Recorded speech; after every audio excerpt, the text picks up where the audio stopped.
Bezrat Hashem, donc on reprend. Alors, il faut qu'on reprenne le mouvement. Donc c'est toujours le discours de ce garçon, jeune homme, on verra plus tard qui c'est.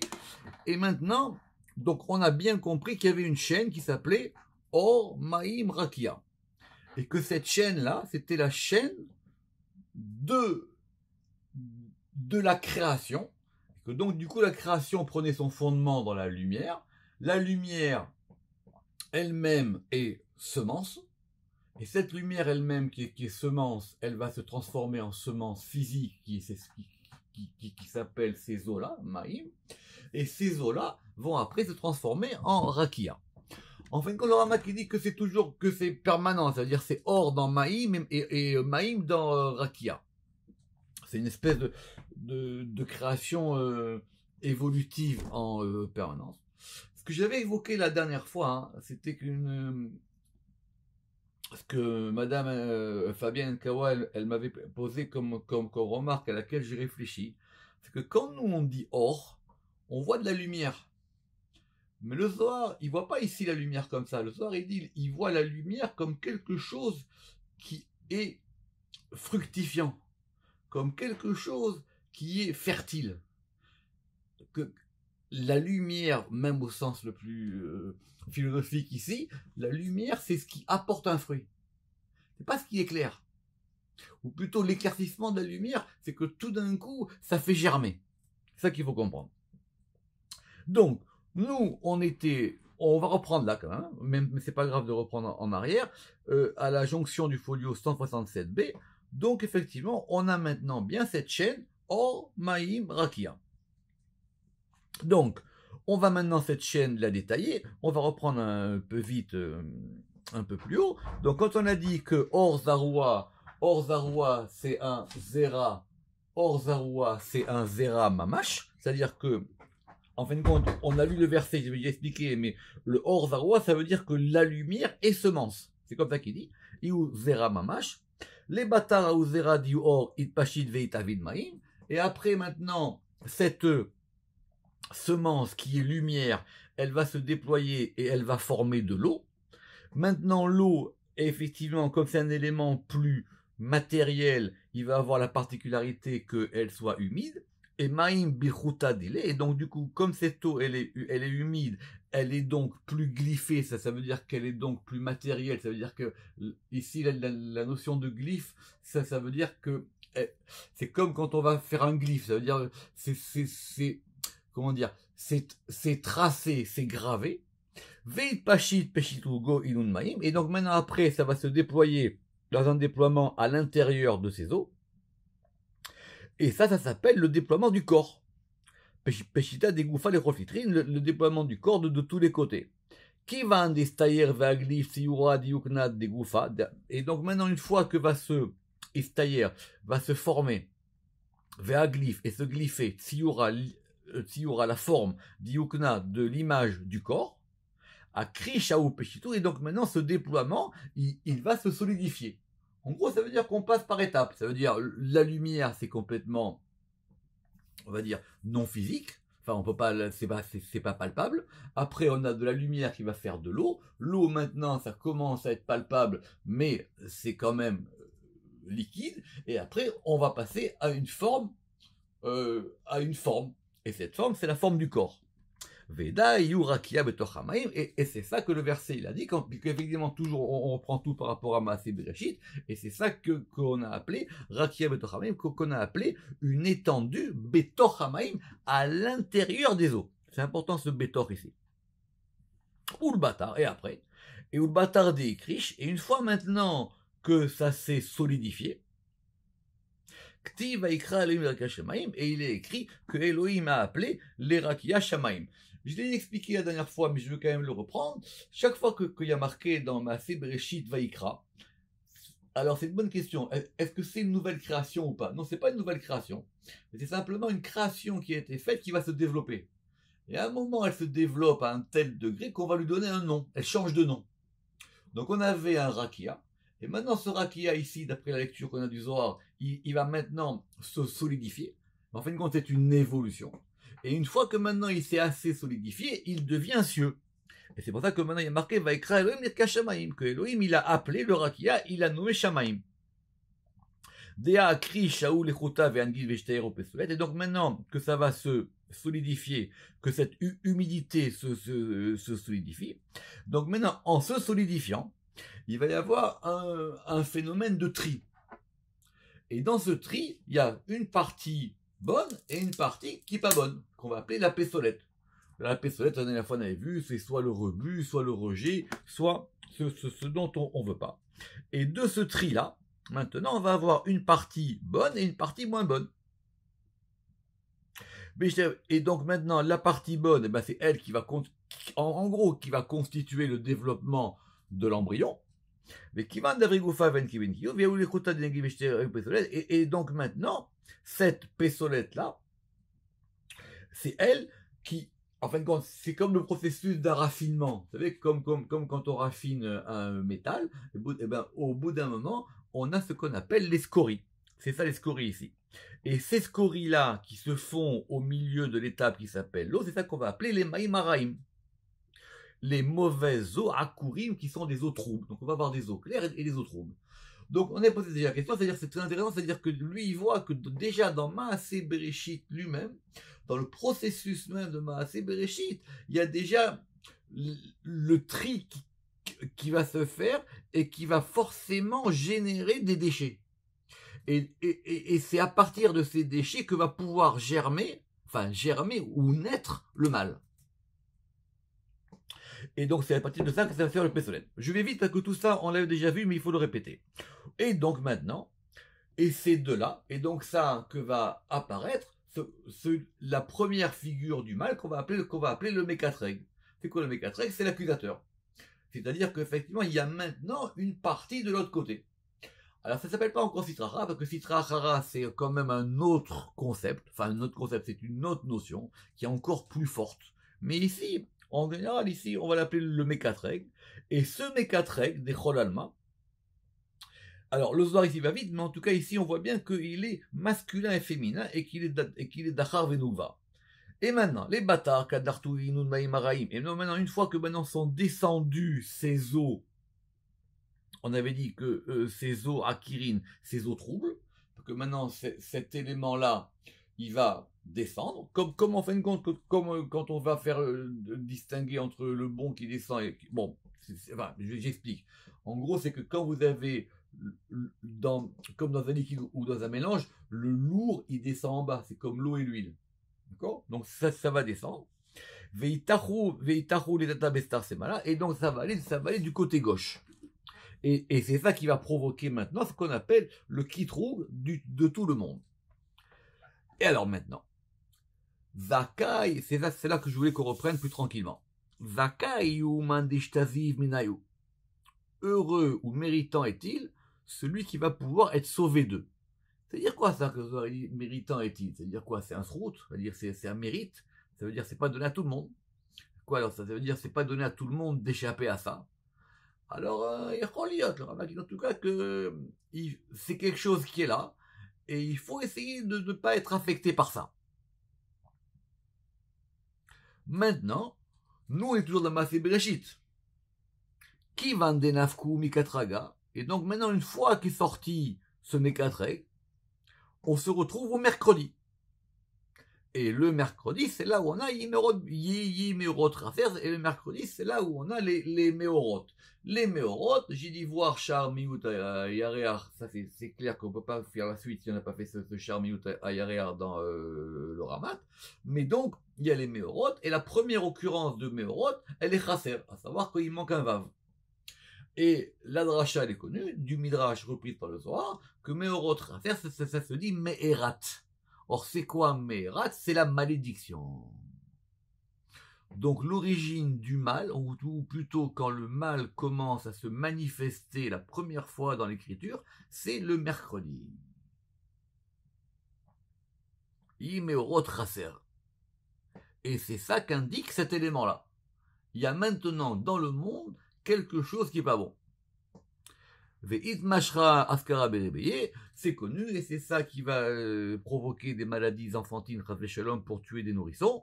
Ve'chaser nura siara, et qui est provoqué par l'Amed, etc. Il y a des midrashim là-dessus. En tout cas, c'est la première fois qu'on la voit dans le midrash, en tout cas quand elle apparaît, cette méchante dame. Et effectivement, c'est lié aussi que Meorot, comme tout le monde connaît, il y a les deux grands, et après il y a le grand et le petit, et c'est pour ça que le Meorot, et c'est ça qui va provoquer, quelque part, ce qu'on appelle le Miout Ayareach, c'est-à-dire ce qui est marqué ici dans le Zohar, Vechaser Niura Desiara, et donc maintenant, la lumière de la lune va devenir une lumière défectueuse. Donc en fin de compte, c'est très intéressant parce qu'il a lié le chasser de Meorot au chasser de la lumière de la lune.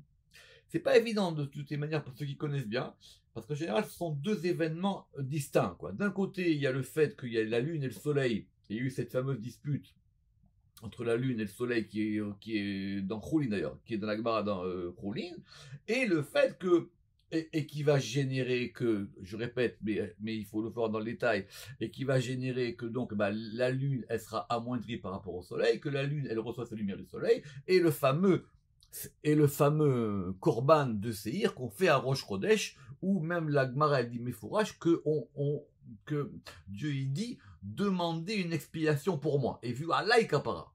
C'est un grand sujet, il faut faire cher Milut Aéréa pour comprendre ça, mais c'est Dieu lui-même qui dit, demandez pardon pour moi.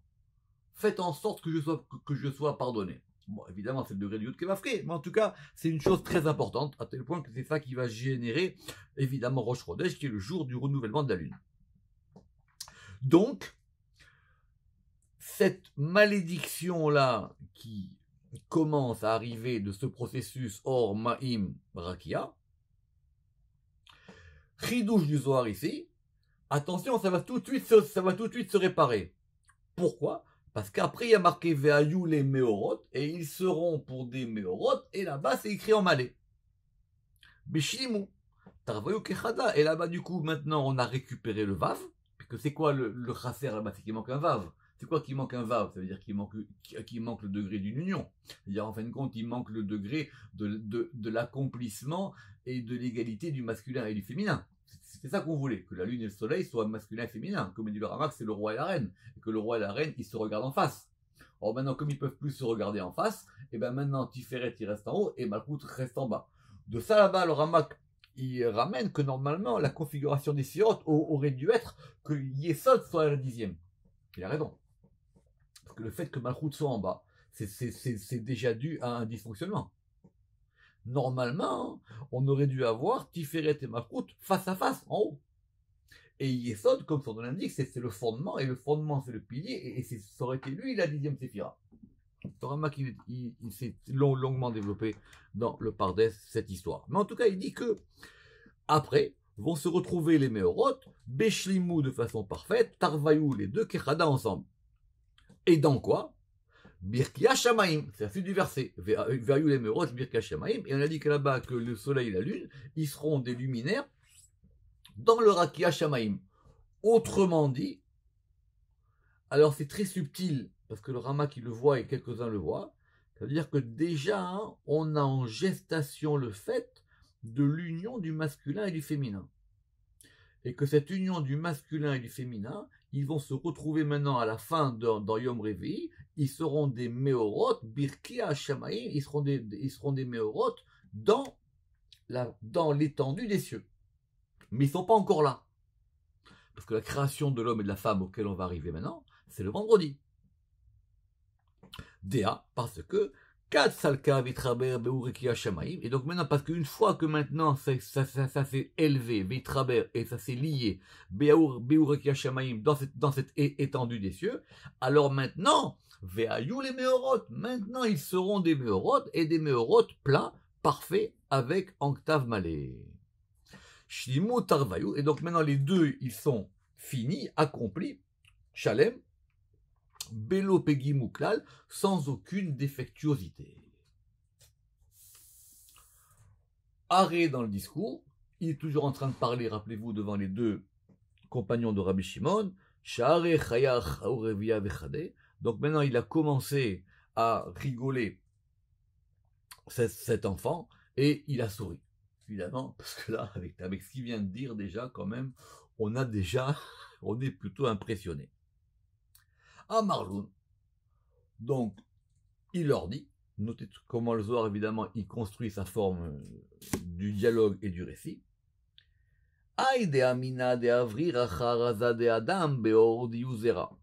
Ce que je viens de dire, de Avri Racha, qui a été trié ici, Raza de Adam, le mystère de Adam, dans cette lumière qui est semence, ou le Batarit Avid Maïm, et qui après s'est transformé en eau, ou Migoinun Maïm, et de l'intérieur de ces eaux, It Pachet Rakia, s'est déployé le Rakia, qui est Diukna de Adam, qui est la forme de Adam, Kamaditarna, comme nous venons de le dire. Donc il dit, attendez, voilà, maintenant on va résumer. Ce que je vous ai dit, que maintenant ça a amené. La vérité, il est en train de dire que ce processus, il est le processus depuis Or jusqu'à Adam. Donc c'est à la fois le processus de la création générale, et c'est aussi le processus de la création de l'homme. Bon, évidemment, les deux sont liés. Mais en fin de compte, il faut des fois s'arrêter comme ça sur le Zohar, mais ça veut dire quoi? Il dit que l'origine ou le premier stade de la création de l'homme, c'est la lumière. C'est extraordinaire comme idée. Déjà, vous voulez prendre 10 minutes pour réfléchir là-dessus. Que l'origine de l'homme, c'est de la lumière. Imaginez, l'origine de l'homme, c'est de la lumière. Donc, il dit tout ça, je viens de vous le dire. Ténar. Maintenant, posons. Ou admettons. Kad it avid da go maoudi tata. Lorsque cela va se produire à l'intérieur du ventre d'une femme, donc le processus, il est physique. Da. Light tayer zera. Parce que de toutes les manières, la semence ne peut se former qu'à l'intérieur du ventre d'une femme. Et la bego maoudenugva, littéralement à l'intérieur des entrailles du féminin. Les itpashta, pour pouvoir se déployer pour que se déploie en elle la forme de Adam. Il faut bien une matrice. Il faut une matrice pour que tout ce processus se fasse. Acha, or chez nous, dans notre cas, ilin dargin, c'est soit, après il y a Hamesh entre parenthèses, mais c'est-à-dire c'est une version alternative. Si c'est 5 degrés, enfin, ou plutôt c'est 5, rappelez-vous qu'à chaque fois il y avait 5, d'accord? Il y avait 5 or et il y avait 5 maïm. Inun diukna de Adam, ils sont la forme de Adam. Be'anataristairo, ça s'est fait où? Ça s'est fait où cette chose-là dans ma Bereshit? Ça s'est fait où? Et ce déploiement maintenant de l'image à l'intérieur de ces eaux, il s'est produit où? Très bonne question. Alors il y a un truc que j'ai appris avec M. Seban, c'est que quand le Zohar il a une question, il faut comprendre la question. Vous me direz c'est dans tout le limoud, n'importe quel limoud, mais le Zohar plus particulièrement. Il faut d'abord comprendre la question. Et il faut analyser une question. La réponse, ça vient plus tard. Le Zohar, il ne sait pas qu'il n'y a pas une femme avant mardi. C'est sûr qu'il le sait très bien. Le Zohar, il ne sait pas que ça va venir plus tard. Donc le Zohar, il est en train de me poser, dans la question même, dans la vamina de la question, le Zohar me pose la question il faut un élément féminin pour que justement ce processus de fertilité débouche à la création de l'homme, mais que cet élément féminin, il faut qu'on trouve un féminin avant qu'il y ait une femme. Si vous voulez résumer la question. Et j'ai besoin pour ça de définir un lieu qui va s'appeler le lieu féminin. Maintenant, c'est pas le féminin, donc le féminin, on sait que depuis le début il y a du féminin, mais j'ai besoin de trouver un lieu de féminin matriciel. C'est ça la question. Be'anatar, dans quel lieu il est? Et on va maintenant pas répondre et on va marquer itema. Donc j'ai expliqué, c'est important de rappeler ça pour ceux qui veulent étudier ce soir, c'est quoi le itema? L'itema c'est comme dans la Gemara, ça veut dire si tu me dis que. C'est quoi le itema? C'est-à-dire que tout de suite, je vais te réfuter une objection que tu aurais pu me faire. Mais du coup, comme on anticipe une objection, ça veut dire que maintenant, on pense que l'objection aurait pu être valable. Enfin, d'un point de vue logique, c'est très important de comprendre ce itema. Alors, itema. Si maintenant tu me dis Go Nugva A ou Da Almadeate, que ce féminin-là, on va l'appeler Almadeate. On va l'appeler le monde qui vient. Alors, ça veut dire quoi? Ok, j'ai besoin de trouver où se trouve ce féminin matriciel. Attention, tu pourrais me dire, mais c'est facile. Ce féminin matriciel, il se situe à un degré qui s'appelle Almadeate, qui s'appelle le monde qui vient. Ça veut dire quoi? Ça veut dire que c'est le degré duquel proviendra plus tard le féminin. En gros, c'est la bina. C'est ça le Almadeate. C'est quoi Almadeate? Almadeate, ça veut dire qu'il est en Almadeate, le Zohar, il dit que Almadeate, c'est-à-dire, il vient de façon permanente. Il est toujours en train d'arriver. C'est pas le monde futur, c'est le monde qui vient. Et il vient, c'est au présent. Comme ça c'est marqué dans la Hydra. Donc, et ce degré-là, en général, dans les sirotes, on l'appelle la bina. Parce que c'est le degré des choses qui sont tout le temps en train d'émerger. La vachi. Non, c'est pas ça.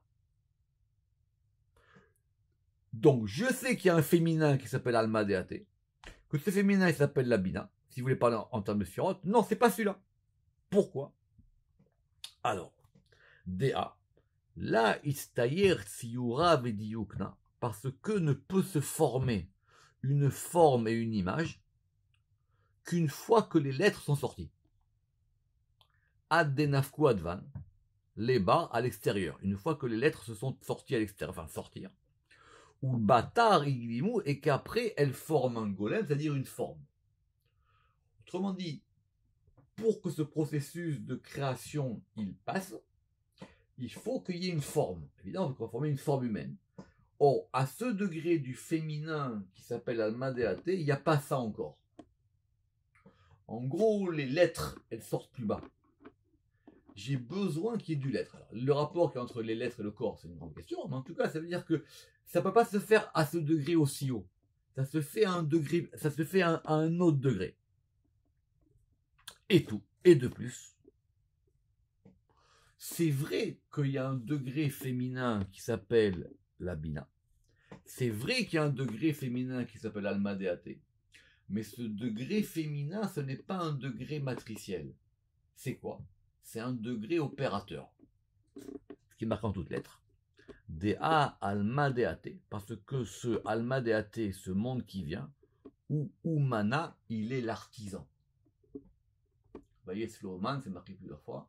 C'est lui, ce degré, qui est l'artisan de la création.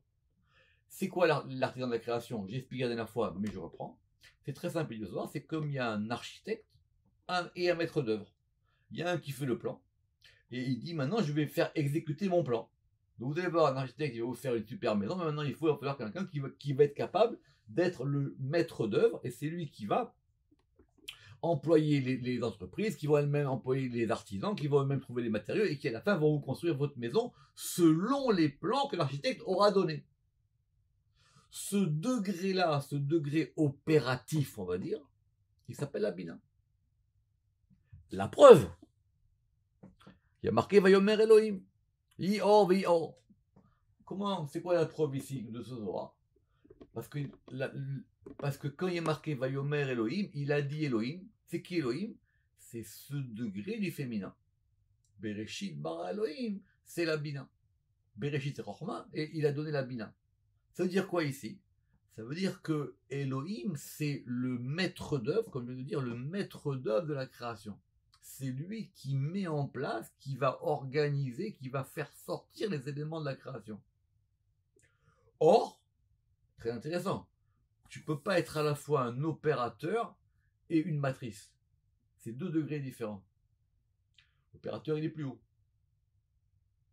Donc, ce degré du féminin qu'on cherche maintenant, il n'est pas encore là. Il n'est pas encore là. C'est pas celui-là. Ce degré du féminin qu'on pourrait appeler dans les sirotes la bina, Ici, simplement, le Zohar, il dit que c'est le Shem Elohim. C'est comme ça que je comprends. Il dit Yor, à chaque fois que dans Maaseh Bereshit, une opération se fait, elle se fait par le Shem de Elohim. Ou Hava Umana, c'est ce degré-là qui est le Uman, qui est l'artisan. Ok. Donc ça, première objection à ma question, laisse tomber. Ça ne peut pas être à ce degré-là. Veitema. Et si tu me dis maintenant que ça se fait dans la femme d'en bas, à ce moment-là, pourquoi ne prendrait-on pas justement le féminin lui-même? Alors d'où il vient ce itema? Ce itema, il vient que de toutes les manières, le but c'est de construire Adam. Or, Adam, il n'a pas de mère. Comme il disait un rabbin, c'est le seul être humain qui avait pas de nombril. Donc c'est un Adam, c'est la première créature qui n'est pas passée par l'étape de la gestation humaine.